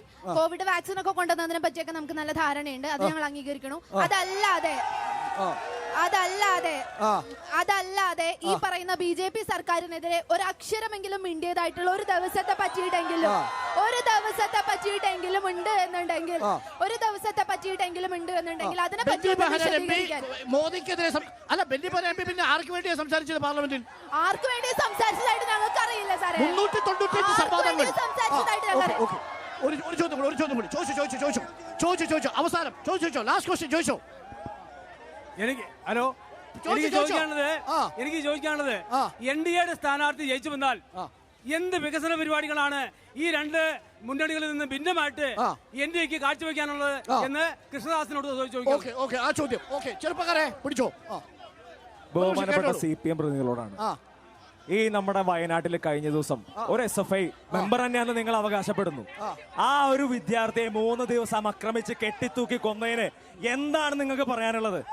അത് മാത്രമല്ല, ഒരു കനൽ തരിമതി എന്ന് പറഞ്ഞ് ഇവിടെ പ്രക്ഷോഭങ്ങളും BJPക്കെതിരെ ദേശീയ തലത്തിൽ സമരങ്ങളൊക്കെ നടത്തുന്ന അവകാശവാദം ഉയർത്തുന്നതോട് ഇന്നും രാഹുൽ ഗാന്ധി തെരുവിലാണ്. ഇന്ത്യയുടെ മതേതരത്വവും ജനാധിപത്യവും സംരക്ഷിക്കാൻ വേണ്ടി രാഹുൽ ഗാന്ധി ഇന്നും തെരുവിലാണ്. നിങ്ങളുടെ ഏത് നേതാവുണ്ട് ഇത്ര ശക്തമായി BJPക്കെതിരെ സംസാരിക്കാനും RSSനെ എതിരെ സംസാരിക്കാനും വർഗീയവാദികൾക്ക് സംസാരിക്കാനും ഏത് നേതാവുണ്ട് ഈ ഇന്ത്യയിൽ? ഓക്കെ, ഇനി പാനലിസ്റ്റുകൾക്ക് സംസാരിക്കാൻ. ഷിബു, ലാസ്റ്റ് ചോദ്യത്തിൽ തുടങ്ങാം. ഇവിടെ അദ്ദേഹം പറഞ്ഞത് വളരെ ശരിയാണ്. ഈ ചെറുപ്പക്കാർക്ക് ജോലി കൊടുക്കുന്നതുമായി ബന്ധപ്പെട്ട് കൂടി പറഞ്ഞേക്കണം. ഇപ്പോ എന്നോട് ചോദ്യം ചോദിച്ച യൂത്ത് കോൺഗ്രസ് നേതാവ് മനസ്സിലാക്കിയിരിക്കേണ്ട കാര്യം, നിങ്ങളുടെ KPCC പ്രസിഡന്റ് സുധാകരനും പ്രതിപക്ഷ നേതാവ് VD സതീശനും ഈ ഇലക്ഷൻ കഴിയുന്നതോടുകൂടി നിങ്ങളുടെ പാർട്ടിയിൽ ഉണ്ടാകോ അത് BJPയിൽ ഉണ്ടാകോ എന്നാണ് ഈ ചോദിക്കാനുള്ളത്. രണ്ടാമത്തെ കാര്യം നമ്മുടെ സഹോദരി. ഈ സഹോദരി പറഞ്ഞ കാര്യമാണ്. ഇന്ന് ഇന്ത്യയിലെ കഴിഞ്ഞ ഒരു വർഷക്കാലത്തെ പിന്നെ പബ്ലിക് സർവീസ് മേഖലയ്ക്കകത്തുള്ള നിയമങ്ങളെ സംബന്ധിച്ചുള്ള കണക്ക് ടൈംസ് ഓഫ് ഇന്ത്യ പ്രസിദ്ധീകരിച്ചിട്ടുണ്ട്. 12,500 പേര് ജോലിക്കെടുത്തതിൽ 6,750 പേരും ഈ കേരളത്തിലുള്ള ആളുകളാണ് PSC വഴി നിയമം കിട്ടിയിട്ടുള്ളത്. അപ്പൊ സഹോദരി മനസ്സിലാക്കേണ്ട കാര്യം, സഹോദരിയുടെ പാർട്ടി ഭരിക്കുന്ന കോൺഗ്രസ് ഭരിക്കുന്ന സ്റ്റേറ്റുകളടക്കം ജോലി കൊടുക്കാൻ സന്നദ്ധമാകാത്ത സാഹചര്യത്തിലാണ് ഈ കേരളത്തിലേക്ക് ജോലി കൊടുക്കാൻ വേണ്ടി പഞ്ചാബ് എങ്ങനെ ജോലി കൊടുക്കും? കേരളത്തിന് CPO റാങ്ക് ലിസ്റ്റിൽപ്പെട്ടാൽ കേരളം ജോലി കൊടുക്കണം. തീർച്ചയായിട്ടും CPO റാങ്ക് ലിസ്റ്റിൽ പെട്ട് ഒഴിവുണ്ടെങ്കിൽ ജോലി കൊടുക്കാൻ ആവശ്യമായ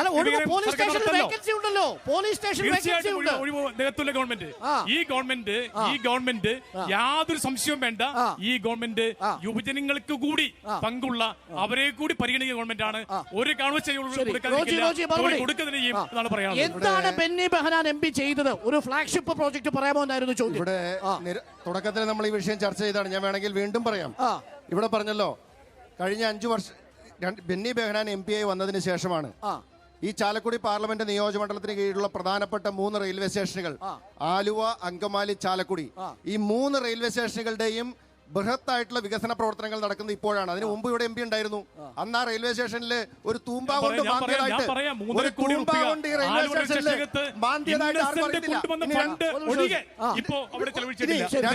ഇനി ഒരു കാര്യം കൂടി പറയാം. Angadikkadavu underpass Shri KP Dhanapalan MP ആയിരുന്ന കാലഘട്ടത്തിൽ അതിന് പണം അനുവദിച്ചാണ്. അത് ഇന്നസെന്റ് 5 വർഷക്കാലം MP ആയിരുന്നു, ഒന്നും നടന്നില്ല. ശ്രീ ബെന്നി ബെഹനാൻ ഇപ്പോൾ MP ആയിട്ട് വന്നു. ആ അണ്ടർപാസിന്റെ ഉദ്ഘാടനം നമ്മൾ നിർവഹിച്ചിരിക്കുകയാണ്. ചാലക്കുടി അടിപ്പാത ആ പാസേജിന്റെ നിർമ്മാണം പോലും പൂർത്തീകരിക്കാതെ ആണ് അത് ഉദ്ഘാടനം ചെയ്തത്.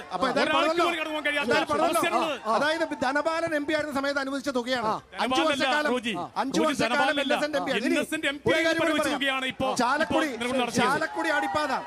ചാലക്കുടി അടിപ്പാത എത്രയോ വർഷമായി ചാലക്കുടിയിൽ കൂടെ കടന്നുപോയ ആളുകൾ അവിടെ കുടുങ്ങിക്കിടന്നിട്ടുണ്ട്. ശ്രീ ഇന്നസെന്റ് MP ആയിരുന്ന കാലഘട്ടത്തിൽ ചാലക്കുടി അടിപ്പാതയുടെ കാര്യത്തിൽ എന്തെങ്കിലും ചെയ്തോ? ഇപ്പോ ശ്രീ ബെന്നി ബെഹനാൻ MP ആയി വന്നു. ചാലക്കുടി അടിപ്പാത അവിടെ ഓർമ്മിടിച്ച് പണിത് ഉദ്ഘാടനം ചെയ്ത് ഇപ്പോൾ വളരെ സുഗമമായ ആളുകൾ അതിലൂടെ സഞ്ചരിച്ചുകൊണ്ടിരിക്കുകയാണ്. ഇനി ഇവിടെ ബി ജെ പിയുടെ പ്രഗതി പറഞ്ഞൊരു കാര്യമുണ്ട്. ഇവിടെ നിന്ന് ആളുകൾ പോകുന്നുവെന്ന്. ഞാൻ അദ്ദേഹത്തോട് ഒരു കാര്യം കൂടി പറയാം. ഇന്ത്യ മഹാരാജ്യത്ത് നിന്ന് ഇന്ത്യയുടെ പൗരത്വം ഉപയോഗിച്ച് ഏറ്റവും അധികം ആളുകൾ ഇന്ത്യയുടെ പാസ്പോർട്ട് ഉപേക്ഷിച്ച് രാജ്യം വിട്ട കാലഘട്ടം എന്ന് പറയുന്നത് നരേന്ദ്രമോദിയുടെ കഴിഞ്ഞ 10 വർഷത്തെ കാലഘട്ടമാണ്. കണക്കുകൾ എടുത്ത് പരിശോധിക്കുക. ഇന്ത്യൻ പൗരത്വം ഉപേക്ഷിച്ച് വിദേശങ്ങളിലേക്ക് കടന്നുപോയത്. ഇനി മറ്റൊരു കാര്യം, ഇവിടെ ഒരു ബാങ്കുമായി ബന്ധപ്പെട്ടുകൊണ്ട് ഒരു കാര്യം ചോദിച്ചു. സഹകരണ ബാങ്കുമായി ബന്ധപ്പെട്ടുകൊണ്ട് ആ ചോദ്യം എന്നേക്കാൾ നന്നായിട്ട് ചോദിക്കേണ്ടത് ഇവിടെ നിൽക്കുന്ന ഇദ്ദേഹത്തോടാണ്. കാരണം ആ സഹകരണ ബാങ്കിന്റെ ലീഗൽ അഡ്വൈസറാണ് ഈ നിൽക്കുന്ന CPM-ന്റെ പ്രതിനിധി. എനിക്ക് ആ ബാങ്കുമായിട്ട്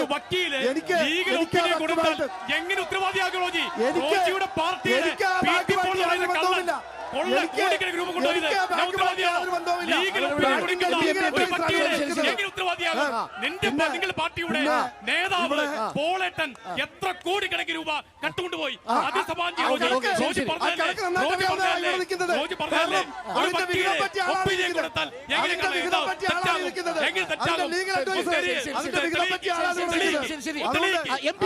എന്നോട് പറയണ്ട.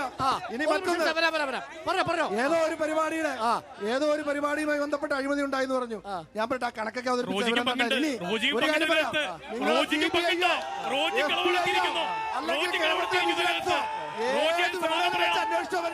ഞങ്ങൾക്ക് ഒരു പ്രശ്നവുമില്ല. ഒരു കാര്യം ഞാൻ പറയാം. കാര്യം പറയുന്നു. ഇവിടെ തൊഴിലവസരങ്ങളെ കുറിച്ച് ചോദിച്ചു. ഈ നരേന്ദ്രമോദി ഗവൺമെന്റ് ആദ്യം വന്നപ്പോ പറഞ്ഞത് വർഷം 2 കോടി തൊഴിലവസരങ്ങൾ കൊടുക്കുമെന്നാ പറഞ്ഞത്.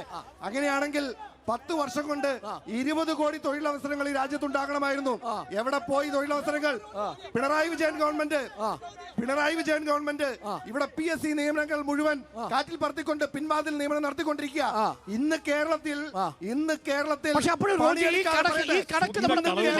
ഇന്ത്യയിൽ ഏറ്റവും കൂടുതൽ PSC നിയമനം നടത്തിയ സംസ്ഥാനം കേരളമാണ്.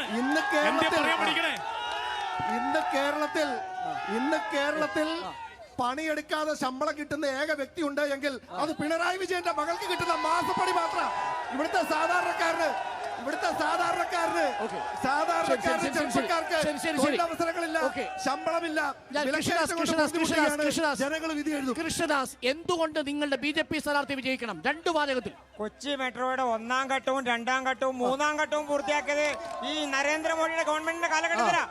അത് മാത്രമല്ല, മിനിങ്ങാന്നാണ് അതിന്റെ തൃപ്പൂണിത്തുറയിലെ ഉദ്ഘാടനം നടന്നിട്ടുള്ള മിനിങ്ങാന്ന്. കൊച്ചി മെട്രോ പൂർത്തിയാക്കിയ നരേന്ദ്രമോദി ഗവൺമെന്റ്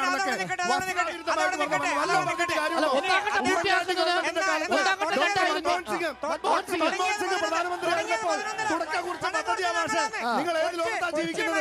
2ാം ഘട്ടം 3ാം ഘട്ടം പൂർത്തിയാക്കിയത് ഞങ്ങളുടെ അല്ല, 1ാം ഘട്ടം എന്ന് പറയരുത്. അത് മൻമോഹൻ സിംഗിന്റെ കാലമാണ്. 1ാം ഘട്ടം പൂർത്തിയാക്കിയത് ഉമ്മൻചാണ്ടിയുടെ കാലഘട്ടത്തിലാണ്. മൻമോഹൻ സിംഗ്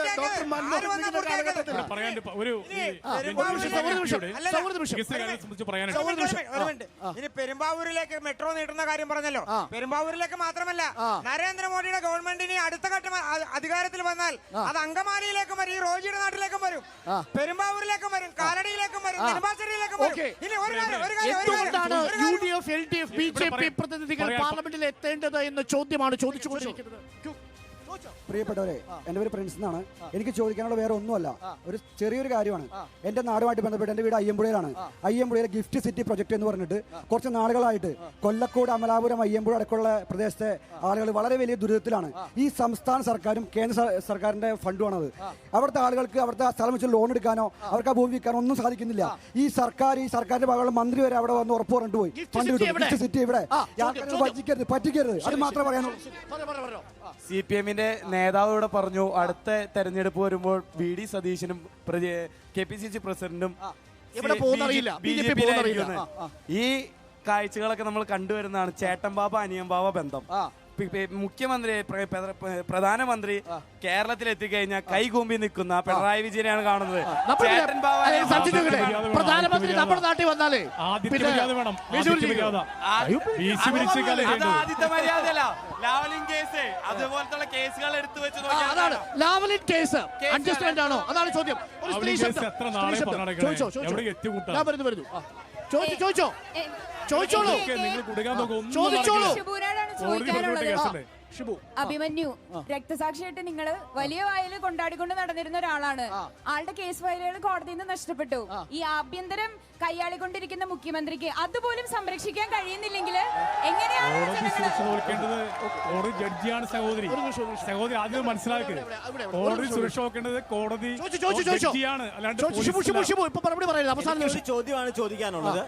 അവശേഷിക്കുന്ന ദേശീയ പാർട്ടി സ്ഥാനമെങ്കിലും സംരക്ഷിക്കണമെങ്കിൽ ഈ നാട്ടിലെ ജനാധിപത്യ ശരിയുടെ വോട്ടുകൂടി നിങ്ങൾ ഉറപ്പാക്കേണ്ടതുണ്ട്.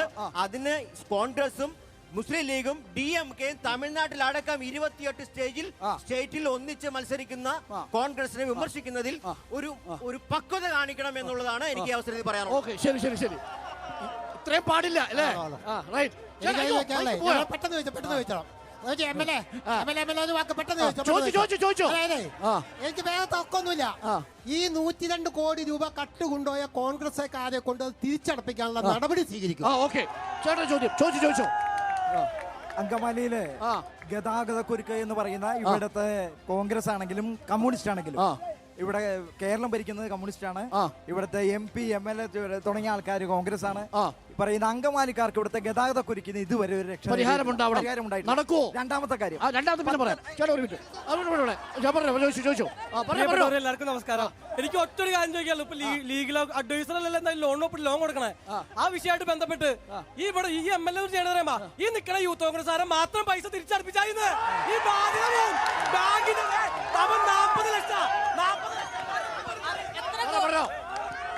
ആളുടെ പേരില് ഇവിടെ മുനിസിപ്പാലിറ്റി കൗൺസിലറാണ്. എത്ര കോടി രൂപ ആളുടെ പേരിൽ മാത്രം തിരിച്ചടക്കേണ്ടത് മാത്രം. പ്രിയപ്പെട്ട അരുൺ സാറേ, ഒറ്റ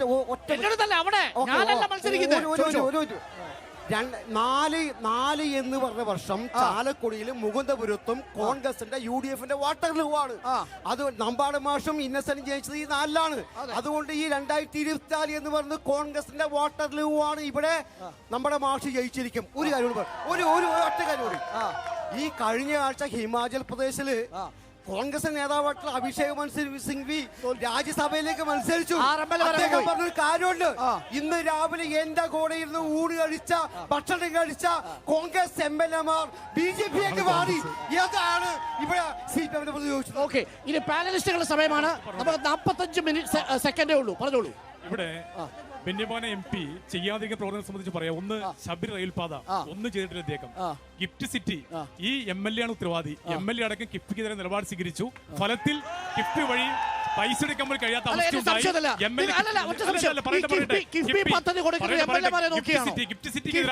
നോക്കുന്നത് സർക്കാരിനെ എതിർക്കാത്ത MLA-മാരുടെ മണ്ഡലത്തിൽ മാത്രമേ കൊടുക്കുന്നുള്ളൂ. അല്ലല്ല, ഇവിടെ ഈ ഉചിതമായ മണ്ഡലം ഉചിതമായ സ്ഥലം തിരഞ്ഞെടുത്തു. കിഫ്ബി പദ്ധതിക്ക് അടക്കം കിഫ്ബി വഴിയുള്ള പണികൾക്ക് വർക്കുകൾക്ക് പിന്നെ അവർ പണം കണ്ടെത്താൻ വേണ്ടിയുള്ള ശ്രമത്തിൽ MLA അടക്കം തടസ്സമായിരുന്നു. അതാണ് അടിസ്ഥാന കാരണം. മൂന്നാമത്തെ കാര്യം, ഇവിടെ അങ്കമാലി ബൈപ്പാസിൽ ഫണ്ട് അനുവദിച്ചു. കിഫ്ബി വഴി MLA മുൻകൈയെടുത്ത് ഒരു വർക്ക് പോലും നടത്തിയിട്ടില്ല. ഇന്നും ഡെഡറി കിടക്കുകയാണ്.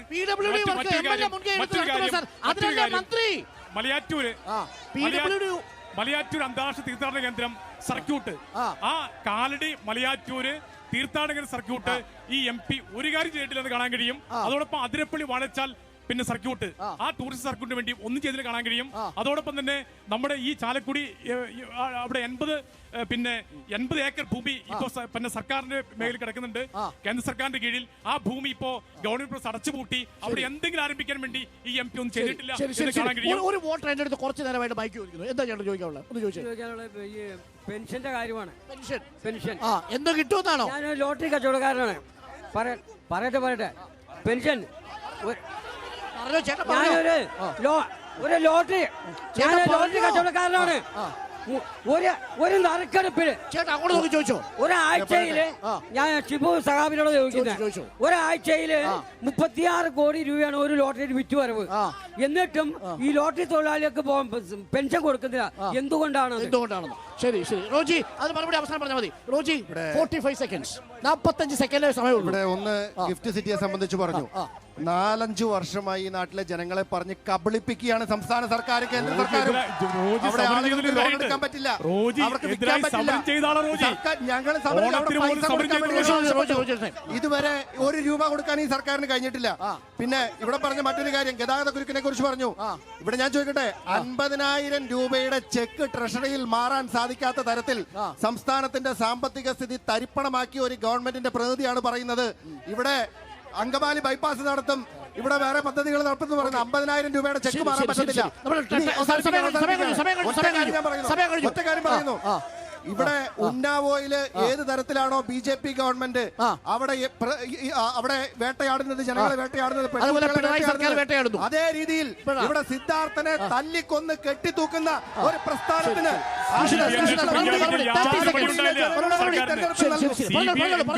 ഈ രണ്ട് മുന്നണികളുടെ അഴിമതി പുറത്തു വരുന്നത് പരസ്പരം ഒരുമിച്ച് നിൽക്കുമ്പോഴാണ്. അവരപ്പുറത്തെന്ന് പറയുന്നത് ഇപ്പുറത്തെന്ന് പറയുന്നത് ഒരേ അഴിമതികളാ. അഴിമതി ഇല്ലാത്തൊരു ഭരണം വരണമെങ്കിൽ അത് BJPയുടെ ഭരണം വേണം. NDA ചാലക്കുടിയുടെ വിധി, ചാലക്കുടി ആർക്ക് അനുകൂലമായി വിധിക്കുമെന്നതാണ് പ്രധാനപ്പെട്ട ചോദ്യം. നിരവധി രാഷ്ട്രീയ ചോദ്യങ്ങളുണ്ട് ചാലക്കുടിക്ക്. വരും ദിവസങ്ങളിലും കുംഭച്ചൂട് പോലെ ചൂടുയരും ചാലക്കുടിയിലെ തെരഞ്ഞെടുപ്പ് പ്രചരണത്തിലും. നമ്മൾ ചാലക്കുടിയിലെ കുരുക്ഷേത്രം അവസാനിപ്പിക്കുന്നു. ഇനി നമ്മൾ കണ്ടുമുട്ടുന്നത് ആലപ്പുഴയിൽ വെച്ചാണ്. രാഷ്ട്രീയ ചൂട് പുതിയ ദിശയിലേക്ക് പോകുന്ന ആലപ്പുഴ മണ്ഡലത്തിൽ നിന്ന് നാളെ വൈകുന്നേരം 6:30 കുരുക്ഷേത്രം തത്സമയം.